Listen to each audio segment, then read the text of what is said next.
Hello student. आज का हमारा जो टॉपिक है वो है मेटल एल्कीन कॉम्प्लेक्स। कल वाले वीडियो लेक्चर के अंदर हमने कार्बीन और मेटल कार्बीन मेटल कार्बाइन के बारे में पढ़ा, टैबी रिएजेंट के बारे में पढ़ा। मैं आपको बता दूं ये एग्ज़ाम के पॉइंट ऑफ व्यू से मोस्ट ही इम्पोर्टेंट टॉपिक है। मेटल कार्बीन भी, कार्बाइन भी और मेटल एल्कीन कॉम्प्लेक्सेस भी। ठीक है, सबसे पहले टॉपिक आता है कि मेटल एल्कीन होते क्या हैं। मेटल एल्कीन का मतलब होता है कि the bond are form between metal and double bond.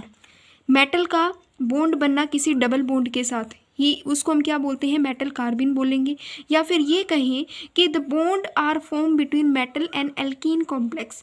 ये बॉन्ड बनना मेटल का एंड एल्कीन कॉम्प्लेक्स का बॉन्ड बनना ही क्या कहलाता है, is called metal alkene complex कहलाता है। Ethylene is one of the most simplest linear pi electron organic compound होता है which has a single pi bond resulting from interaction होता है 2p ऑर्बिटल का ऑन इट्स कार्बन एटम की form में।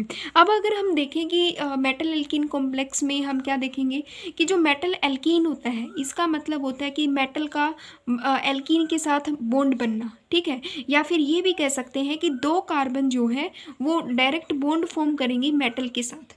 ठीक है, ये डेफिनेशन भी आप लिख सकते हो, बट हम यहाँ पे लिखेंगे कि the bond form between metal and alkene complex are called the metal alkene complex, उसे हम कहते हैं।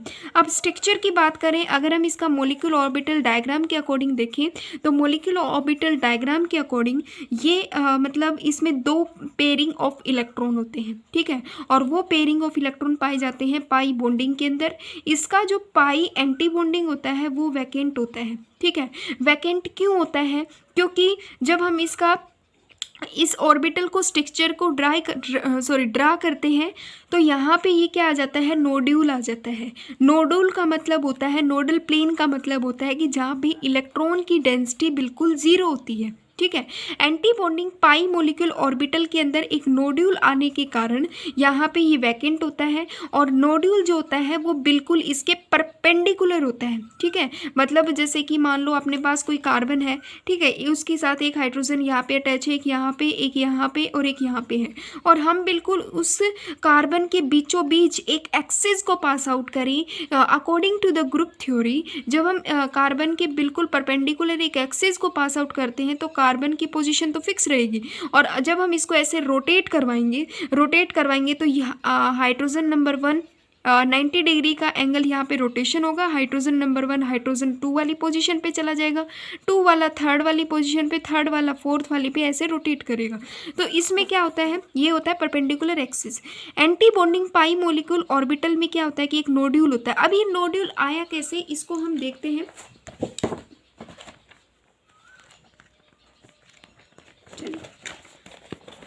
अब देखो कि जो नोड्यूल है वो आया कैसे। जब हम हमें पता है कि इसके अंदर कितनी ऑर्बिटल्स हैं, 2 ऑर्बिटल पाई जाती हैं। अगर पॉजिटिव एंड एक साइड होंगे, नेगेटिव एंड एक साइड होगा, तो इसके अंदर कोई भी नोड्यूल प्रेजेंट नहीं होगा। No nodal present, no nodal plane are present. ठीक है, कोई नोडल प्लेन प्रेजेंट नहीं होगा। ठीक है, अगर पॉजिटिव और नेगेटिव, अगर पॉजिटिव और इस साइड अगर नेगेटिव आ जाए, ठीक है, एक साइड पॉजिटिव एक साइड नेगेटिव आ जाए, तो यहाँ पे क्या हो जाएगा कि इन दोनों के बीच में एक नोडल बन जाएगा, जिसको हम क्या बोलते हैं, नोडल प्लेन। और इसका मतलब है कि यहाँ पे इलेक्ट्रॉन की डेंसिटी क्या हो जाएगी, बिल्कुल ज़ीरो हो जाएगी। तो नोडल प्लेन यहाँ से आता है। नोडल प्लेन कहता है कि एंटी बॉन्डिंग के अंदर एक नोडल प्लेन आने के कारण ये वैकेंट होती है। वेयर पाई बॉन्डिंग के अंदर कोई भी नोडल प्रेजेंट नहीं है, इसलिए इसके अंदर अच्छे से ये कम्प्लीटली फिल्ड है। ठीक है, जो अपना पाई बॉन्डिंग होता है इसको हम बोलते हैं हाईली ऑक्यूपाइड मोलिक्यूल ऑर्बिटल होता है। जो एंटी बॉन्डिंग पाई एंटी बॉन्डिंग ऑर्बिटल होती है ये लो ऑक्यूपाइड मोलिक्यूल ऑर्बिटल होती है। पाई बॉन्डिंग की एनर्जी क्या होती है, ये इसकी जो एनर्जी होती है वो लो एनर्जी पाई जाती है, और जो एंटी बॉन्डिंग वाला जो ऑर्बिटल होता है, पाई एंटी बॉन्डिंग ऑर्बिटल जो होती है इसकी क्या होती है, हाई एनर्जी होती है। ठीक है, हाई एनर्जी होता है और ये वैकेंट होता है। पाई एंटी बॉन्डिंग क्या होती है, लूमो होती है क्योंकि लो ऑक्यूपाइड है, इसमें कुछ भी भरा हुआ नहीं है। पाई जो पाई बॉन्डिंग होती है वो क्या होती है, हाईली ऑक्यूपाइड मॉलिक्यूल ऑर्बिटल होता है, इसके अंदर लो एनर्जी पाई जाती है।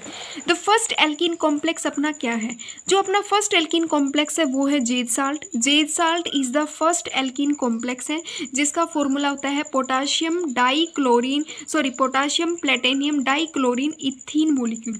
इसको आप इथीन भी बोल सकते हो, इथीन या फिर एल्कीन मॉलिक्यूल, ठीक है। ये हमारा क्या है, जेड साल्ट है। और जेड साल्ट पहला एल्कीन कॉम्प्लेक्स है जो डिस्कवर किया था, ये अलग अलग बुक के अंदर अलग अलग दिया हुआ है, 1827 के अंदर इसको डिस्कवर किया गया था। जेड साल्ट जो होता है वो एक येलो कलर का जेड साल्ट एक स्टेबल आइसोलेटेड येलो क्रिस्टल होता है। क्या होता है, स्टेबल आइसोलेटेड एक येलो कलर का क्रिस्टल होता है। अब आता है कि method of preparation of the Zeise salt. अब आप जेड साल्ट को कैसे प्रिपेयर कर सकते हो, तो वो देखो, बाय द सब्स्टिट्यूशन रिएक्शन के अकॉर्डिंग। सब्स्टिट्यूशन रिएक्शन क्या कहती है कि प्लेटिनियम टेट्राक्लोरीन मॉलिक्यूल, ठीक है, 2 नेगेटिव है, जब आप इसको रिएक्ट करवाओगे CH2 double bond CH2 molecule के साथ, तो यहाँ पे क्या होगा कि सब्स्टिट्यूशन रिएक्शन के अकॉर्डिंग एक क्लोरीन बाहर इलिमिनेट हो जाएगा, एक क्लोरीन बाहर निकल जाएगा और इथिन मॉलिक्यूल निकले हुए क्लोरीन मॉलिक्यूल की जगह जाके अटैच हो जाएगा, तो platinum trichlorine CH2 double bond CH2 molecule बनेगा। तो ये अपना पहला सब्स्टिट्यूशन मेथड है, मतलब फर्स्ट एल्कीन कॉम्प्लेक्स बनाने का मेथड है कि जब आप प्लेटिनियम टेट्राक्लोरीन मॉलिक्यूल को जब आप एल्कीन मॉलिक्यूल के साथ रिएक्ट करवाओगे तो प्लेटिनियम ट्राइक्लोरीन C2H4 मतलब हमें जेड साल्ट मिलेगा। अगर आप इस जेड साल्ट को, मतलब ये जो अपना प्रिपेयर हुआ जेड साल्ट है, अगर आप इसको पोटाशियम के साथ रिएक्शन करवाओगे तो ये पूरा नेगेटिव है, ये पॉजिटिव पॉजिटिव नेगेटिव अट्रैक्ट होगा, कंप्लीट अपना जेड साल्ट की फॉर्मेशन होगी। अब दूसरा पॉइंट आता है the structure of Z salt. Z salt की क्या स्ट्रक्चर होती है, तो स्ट्रक्चर की अगर हम बात करें तो स्ट्रक्चर में आता है कि प्लेटिनियम का मॉलिक्यूल है, ठीक है, प्लेटिनियम अपने पास मेटल है, इसके साथ एक क्लोरीन ये अटैच है, एक क्लोरीन ये है, एक क्लोरीन ये अटैच है। इसका जो ये वाला बॉन्ड है, जो एल्कीन मॉलिक्यूल है, ये इसके क्या होता है, बिल्कुल परपेंडिकुलर अटैच होता है, ठीक है। मतलब जैसे कि ये बॉन्ड होता है तो इस बॉन्ड के बिल्कुल जैसे कि इस बॉन्ड के ये एल्कीन, ये अपने पास एल्कीन है जो डबल बॉन्ड को कैरी किए हुए है, यहाँ पे कोई भी प्लेटिनियम की मेटल अटैच है और ये इसका बॉन्ड एक्सिस आई हुई है और इसके साथ ये क्या होता है, एल्कीन अटैच है। तो जो एल्कीन मॉलिक्यूल होता है प्लेटिनियम के साथ परपेंडिकुलर क्या होता है, परपेंडिकुलर अटैच होता है।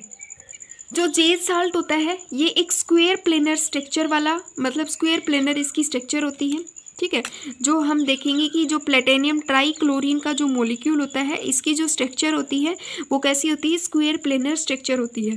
कार्बन कार्बन बॉन्ड, मतलब ये जो कार्बन और कार्बन की जो बॉन्ड होता है, मतलब कार्बन कार्बन बॉन्ड जो होता है ये इस प्लेटिनियम मॉलिक्यूल के क्या होता है, बिल्कुल परपेंडिकुलर होता है। कार्बन यहाँ पे क्या होते हैं, कार्बन अटैच है, यहाँ पे कार्बन है कि जो कार्बन कार्बन बॉन्ड होता है इस प्लेटिनियम के क्या होता है, परपेंडिकुलर होता है।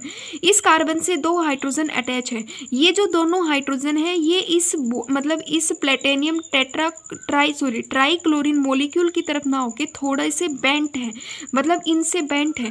तो जो कार्बन हाइड्रोजन का बॉन्ड होता है स्क्वायर प्लेनर कॉम्प्लेक्स के अंदर ये स्लाइटली बेंट होते हैं अवे फ्रॉम द मेटल, मतलब इस मेटल कॉम्प्लेक्स से क्या होते हैं, दूर होते हैं। Carbon carbon and carbon hydrogen का जो बॉन्ड होता है वो सिग्मा बॉन्ड होता है। सिग्मा बॉन्ड का मतलब होता है कि यहाँ पे लोअर एनर्जी होता है। जब सिग्मा एंटी बॉन्डिंग होता है तो उसका मतलब होता है हाई एनर्जी होती है as compare to that of the metal orbital के।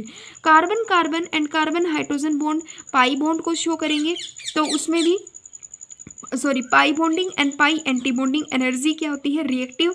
होमो लूमो एनर्जी मतलब HOMO and LUMO energy similar to those of the metal d orbital के अंदर होता है। अब हम देखते हैं structure of the Zeise salt की स्ट्रक्चर को देखते हैं किसके according, according to the Dewar Chatt model के अकॉर्डिंग। जेड साल्ट की स्ट्रक्चर है अकॉर्डिंग टू द मतलब जेड साल्ट की स्ट्रक्चर है according to the Dewar Chatt model के अकॉर्डिंग। तो देखो ये क्या कहता है, यहाँ पे ये अपने पास मेटल है, ठीक है, ये अपने पास मेटल है जो एक साइड क्लोरीन से अटैच है, मतलब 3 क्लोरीन से अटैच है। जो ये अपने पास जो ये इथीन का जो ये एल्कीन का मोलिक्यूल होता है, ये इसकी क्या होती है, पाई बॉन्डिंग होती है, पाई बॉन्डिंग ऑर्बिटल होती है, जो क्या होती है, हाईली ऑक्यूपाइड होती है, मतलब यहाँ पे इलेक्ट्रॉन की डेंसिटी अच्छी खासी है। ठीक है, जब एल्कीन अपने बॉन्ड को, मतलब इस इलेक्ट्रॉन की डेंसिटी को, pair of the electron metal को शेयर करती है। ठीक है, मेटल को क्या करती है, डोनेट करती है। इन दिस कंडीशन के अंदर कौन सा बॉन्ड बनेगा, अपना जो बॉन्ड बनेगा वो सिग्मा बॉन्ड बनेगा। इस कंडीशन में अगर मतलब इलेक्ट्रॉन का डोनेशन एल्कीन से मेटल की तरफ हो रहा होता है तो उस कंडीशन में अपना सिग्मा बॉन्ड बनेगा। ठीक है, अगर ये तो क्या होती है, इस एल्कीन मॉलिक्यूल की ऑक्यूपाइड ऑर्बिटल है, मतलब जहाँ पे इलेक्ट्रॉन डेंसिटी अच्छी खासी है। ये इस एल्कीन मॉलिक्यूल की क्या है, वैकेंट ऑर्बिटल है, जहाँ पे मतलब कोई भी इलेक्ट्रॉन लाई नहीं करता है। तो इन दिस कंडीशन के अंदर मेटल की जो इलेक्ट्रॉन, मतलब मेटल की फील्ड ऑर्बिटल जब एल्कीन को बॉन्ड डोनेट करेगी, एल्कीन की वैकेंट ऑर्बिटल को, मतलब इलेक्ट्रॉन मेटल जो है, मेटल के पास मेटल की फील्ड मेटल की फील्ड ऑर्बिटल जब एल्कीन के वैकेंट ऑर्बिटल की तरफ इलेक्ट्रॉन को डोनेट करेगी तो उस टाइम पे, मतलब मेटल से अगर एल्कीन की तरफ डोनेशन हो रहा हो इलेक्ट्रॉन का, तो वहाँ पे पाई बॉन्ड की फॉर्मेशन होगी। ठीक है, अगर एल्कीन से मेटल की तरफ होगा तो सिग्मा बॉन्ड बनाएगा, अगर मेटल से एल्कीन की तरफ होगा तो उस कंडीशन में पाई बॉन्ड की फॉर्मेशन होगी। ठीक है, अभी हम यहाँ पे कहेंगे कि इसके अंदर DsP2 हाइब्रिडेशन होता है। प्लेटिनियम की जो ऑक्सीडेशन स्टेट होती है वो +2 होती है। ये 16 इलेक्ट्रॉन की स्पीसीज होती है। इसके अंदर नो अनपेयर्ड इलेक्ट्रॉन, कोई अनपेयर्ड इलेक्ट्रॉन नहीं होता है। ये डायमैग्नेटिक नेचर का पाया जाता है। जब हम निकाल के देखेंगे तब हमें पता चलेगा कि ये डायमैग्नेटिक क्यों है। एट द सेम टाइम अब यहाँ पे देखो, इस मॉडल के अकॉर्डिंग क्या कहता है कि फील्ड पाई ऑर्बिटल जो कि होमो कहलाती है, होमो ऑफ द इथाइलिन, वो बॉन्ड को डोनेट करेगी मेटल की इम्पटी डी ऑर्बिटल की तरफ, तो उस टाइम पे सिग्मा बॉन्ड की फॉर्मेशन होगी। At the same time empty जो पाई एंटी बॉन्डिंग ऑर्बिटल होती है इथाइलिन की, जब वो एक्सेप्ट करेगी इलेक्ट्रॉन को, किससे, मेटल से इलेक्ट्रॉन को एक्सेप्ट करेगी, तो वहाँ पे बैक डोनेशन शो होगा। मतलब इसको हम पाई बॉन्डिंग के साथ साथ बैक डोनेटेड भी बोलते हैं। मतलब बैक डोनेशन कब होता है, जब मेटल डोनेट करता है अपने इलेक्ट्रॉन किसी भी, मतलब बॉन्ड फॉर्मेशन वाले ग्रुप को।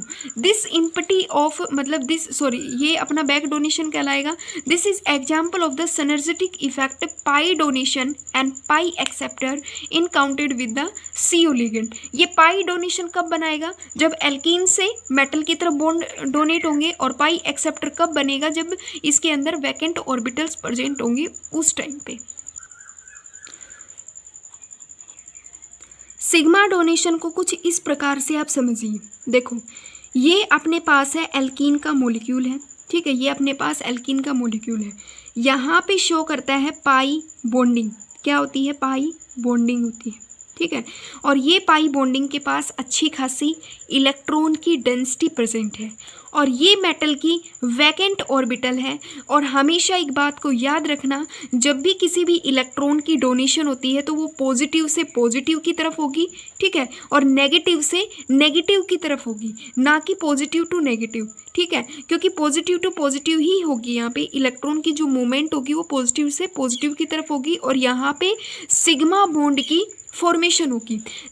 और यहाँ पे जब पाई डोनेशन इनटू वैकेंट, मतलब यहाँ पे क्या होता है कि पाई बॉन्डिंग के अंदर क्या है, अच्छे खासे इलेक्ट्रॉन है जो डोनेट करेगा मेटल को।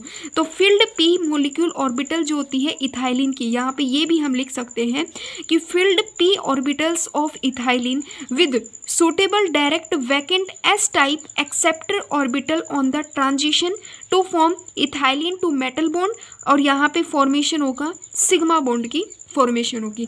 अब यहाँ पे देखो कि पाई बॉन्ड कैसे फॉर्मेशन होता है। पाई बॉन्ड की फॉर्मेशन होती है बैक डोनेशन के कारण। ठीक है, और बैक डोनेशन कैसे होगा, जब बैक डोनेशन होगा कि जब मेटल की फील्ड ऑर्बिटल अपने इलेक्ट्रॉन को डोनेट करे। यहाँ पे तो हमें प्रेजेंट पता है कि यहाँ पे तो इसकी फील्ड ऑर्बिटल्स प्रेजेंट है। ठीक है, फील्ड ऑर्बिटल्स प्रेजेंट है, और ये इसकी क्या है, वैकेंट ऑर्बिटल्स प्रेजेंट है। ठीक है, अब पाई बॉन्ड का फॉर्मेशन होगा कैसे, कि मेटल की जो फील्ड ऑर्बिटल हैं वो अपने इलेक्ट्रॉन को डोनेट करे इम्पटी ऑर्बिटल्स ऑफ इथाइलिन को। ये भी पॉजिटिव से पॉजिटिव माइग्रेट होगा, यहाँ पे नेगेटिव से नेगेटिव माइग्रेट होगा। यहाँ पे बैक डोनेशन शो होगा और जो लेंथिंग होती है कार्बन और यहाँ ये बैक डोनेशन शो करेगा और यहाँ पे पाई बॉन्ड की फॉर्मेशन होती है। अब यहाँ पे नेक्स्ट पॉइंट आता है कि बैक डोनेशन को कौन मतलब जब बैक डोनेशन होती है तो वहाँ पे क्या क्या मतलब बैक डोनेशन के लिए क्या क्या फेवर कंडीशन होनी चाहिए। जब भी बैक डोनेशन होता है तो कार्बन का जो बॉन्ड लेंथ होना चाहिए उनकी भी मतलब अच्छा मतलब इन दोनों के बीच में जो बॉन्ड लेंथ होनी चाहिए वो अच्छी खासी होनी चाहिए, मतलब लॉन्ग बॉन्ड लेंथ होनी चाहिए। Reduction of the angle around the carbon, यहाँ पे एंगल का भी रिडक्शन होना चाहिए, तभी जाके मतलब तब जाके कहीं पाई बॉन्ड की फॉर्मेशन होती है। नेक्स्ट पॉइंट आता है अपना कि मेटल एल्कीन को आप कैसे प्रिपेयर कर सकते हो। मेटल एल्कीन के लिए जब प्लेटिनियम टेट्राक्लोरीन मॉलिक्यूल को जब आप इथीन मॉलिक्यूल के साथ रिएक्ट करवाओगे HCl की प्रेजेंस में, तो आपके पास क्या होगा, एक जेड साल्ट आपको मिलेगा। ठीक है, in the same condition platinum dichlorine molecule और आपके पास येस्ट प्रेजेंट है। ठीक है, जब आप इसके अंदर 2 क्लोरीन मॉलिक्यूल को रिएक्ट करवाओगे तब भी आपको जेड साल्ट मिल जाएगा। तो आज का हमारा ये टॉपिक था मेटल एल्कीन कॉम्प्लेक्स के ऊपर। आई होप आपको ये क्लियर हुआ होगा। तो प्लीज़ मेरी वीडियो को लाइक कीजिए एंड चैनल को सब्सक्राइब कीजिए ताकि आने वाली न्यू वीडियो की नोटिफिकेशन आपके पास सबसे पहले पहुँचे। Thank you very much watching this video.